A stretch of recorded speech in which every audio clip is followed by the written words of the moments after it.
आज की इस वीडियो में मैं आपको बताऊंगा कि जो बच्चे 9th से 10th में गए हैं या फिर 11th से 12th में गए हैं, उनको अपनी पढ़ाई के लिए टाइम टेबल बनाना पड़ता है।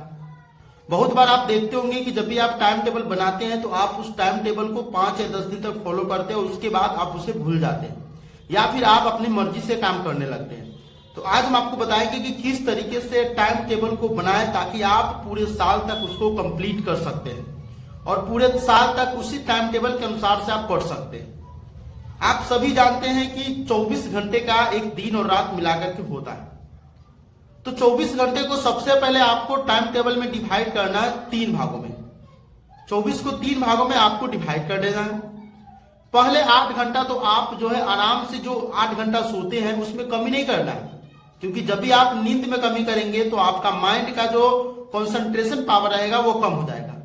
आपको सबसे प्रायोरिटी देना है नींद को। 8 घंटे आपको सोना है। उकरा अगला जो है 8 घंटा जो बचेगा उस 8 घंटे का टाइम टेबल आप बनाइए कि कुछ वगैरह वगैरह जो काम होता है, इधर उधर का काम है, फ्रेश होना है, मार्केट जाना है, जिम करना है, खेलना है, वो सब करना है। तो पहला 8 घंटा आपको नींद को प्रायोरिटी देना है। दूसरा 8 घंटा में आपको जो भी काम है आपको है वो काम को कर लेना है और तब जाकर के तीसरे नंबर पर आपको जो है अपने पढ़ाई को रखना है।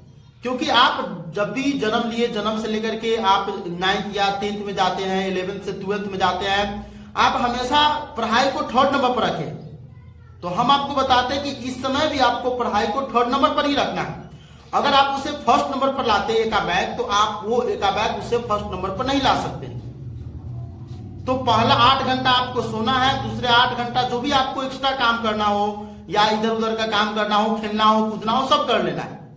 और लास्ट के जो 8 घंटा है वो 8 घंटा आपको पढ़ना है। अब 8 घंटा में आप क्या कर सकते हैं? 4 घंटा आप कोचिंग जा सकते हैं और 4 घंटा मात्र आपको रूम पर पढ़ना है।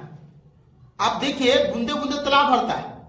आप सोचते हैं कि 4 घंटा से क्या होगा? अरे 4 घंटा आप रेगुलर पढ़िए ना, 12 महीना आप रेगुलर पढ़िएगा ना, 4 घंटा वो बहुत हो जाता है। जो आदमी आपको कहता है ना शुरू से 10 घंटा पढ़ो, 12 घंटा पढ़ो, आप कभी उतना ना पढ़ पाइएगा। इसीलिए जो आदमी आपको कह रहा है उस बात को निगलेक्ट कीजिए और इस बात को समझिए, क्योंकि मैं आपको लाइफ के प्रैक्टिकली बता रहा हूं। क्योंकि लाइफ में जो भी आप अपने बचपन से कर रहे हैं उसी चीज को आप अभी भी करिएगा तो वो सक्सेस दिलाएगा। इसलिए सबसे पहला 8 घंटा आपको सोना है, बढ़िया से सोना है, क्योंकि नहीं सोएंगे तो कुछ भी चीज आपके दिमाग में नहीं जाएगा। 8 घंटा से ज्यादा नहीं सोना है, फिर माथा दर्द करने लगेगा। और दूसरी 8 घंटा में आपको जो भी एक्स्ट्रा काम हो, खेलना हो, कूदना हो, दोस्त के साथ गप्पे लड़ाना हो, जो भी काम आप करते हैं रेगुलर करते रहिए, उसमें मत छेड़खानी करिए।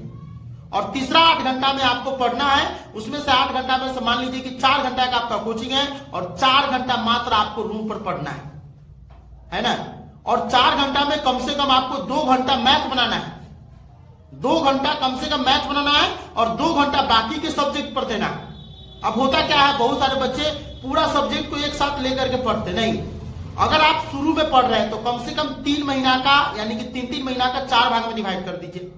3 महीना का, तो पहला 3 महीना क्या करिए, कोई 2 सब्जेक्ट ले लीजिए और एक मैथ ले लीजिए, है ना। यानी 3 महीना में 3 सब्जेक्ट पढ़ना है कि नहीं। उसमें मैथ आपको रहेगा, तो मैथ आपको रहेगा, 2 कोई सब्जेक्ट ले लीजिए, ठीक है। इतिहास, भूगोल, नागरिक या फिर आप फिजिक्स लेते हैं तो 11th 12th वाले बच्चे जो है एक ही सब्जेक्ट लेंगे पहला 3 महीना। फिर अगले 3 महीना में फिर आप मैथ को ऐड करिए, मैथ को छोड़ना नहीं है।